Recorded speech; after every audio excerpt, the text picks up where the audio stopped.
दोस्तों, अंधविश्वास क्या है, इस पर बहुत अच्छा तर्क दिया है। एक बार तर्कवादी बाबू गोगी से एक बात पूछी गई, विश्वास और अंधविश्वास में अंतर क्या है?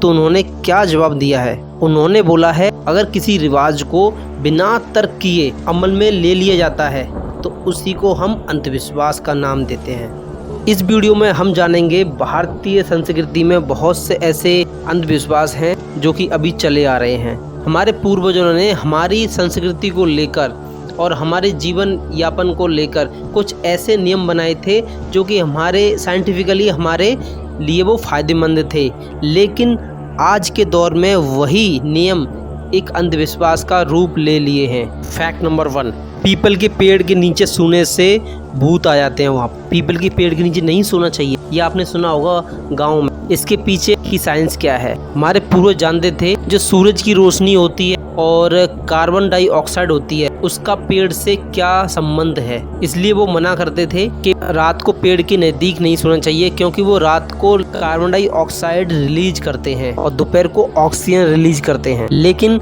आज के समय ये क्या बन गया है कि पेड़ के नीचे नहीं सोना चाहिए, पीपल के पेड़ के नीचे सो गए तो भूत आ जाएगा, लेकिन ऐसा कुछ नहीं। फैक्ट नंबर 2, अंतिम संस्कार समारोह में भाग लेने के बाद हमें स्नान करना चाहिए।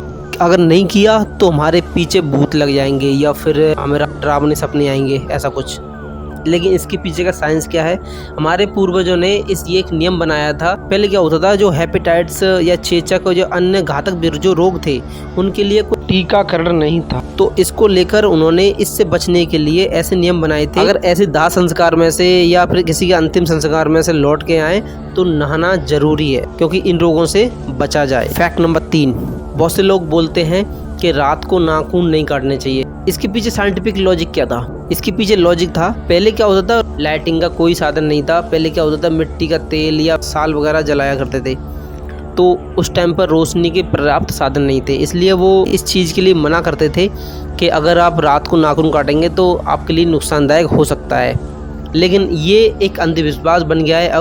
अब लोग बाग इसको मन में ऐसे ठान लिए हैं कि रात को रोशनी होने पर भी वो अपने नाखून नहीं काटते। फैक्ट नंबर 4, अगर किसी परिवार में किसी की डेथ हो जाती है तो उस परिवार में खाना बनाना बहुत ज़्यादा बुरा माना जाता है। लोग बाग बोलते हैं अगर खाना बना लिया तो जिस व्यक्ति की उस घर में मौत हुई है तो उस व्यक्ति की आत्मा को शांति नहीं मिलेगी। इसके पीछे साइंटिफिक रीज़न ये है कि जिस घर में किसी व्यक्ति की मृत्यु होती है तो उस घर में सभी परिवारजन शोक में डूबे हुए होते हैं और वो इस हालत में नहीं होते, एक मानसिक हालत में नहीं होते कि वो अपना खाना बनाए। फैक्ट नंबर 5, शाम के समय घर में झाड़ू नहीं लगाना चाहिए। आज के समय यह एक अंधविश्वास बन गया है, घर में कोई शाम को झाड़ू नहीं लगाता, सूर्यास्त होने के बाद झाड़ू नहीं लगाता। लेकिन आपने देखा होगा होटल हुए या मॉल हुए, वहाँ पर 24 आवर ये चीज़ें होती रहती हैं। लेकिन इसके पीछे का साइंस क्या है? साइंस क्या है या फिर हमारे पूर्वज थे उनका लॉजिक क्या है? लॉजिक उनका ये है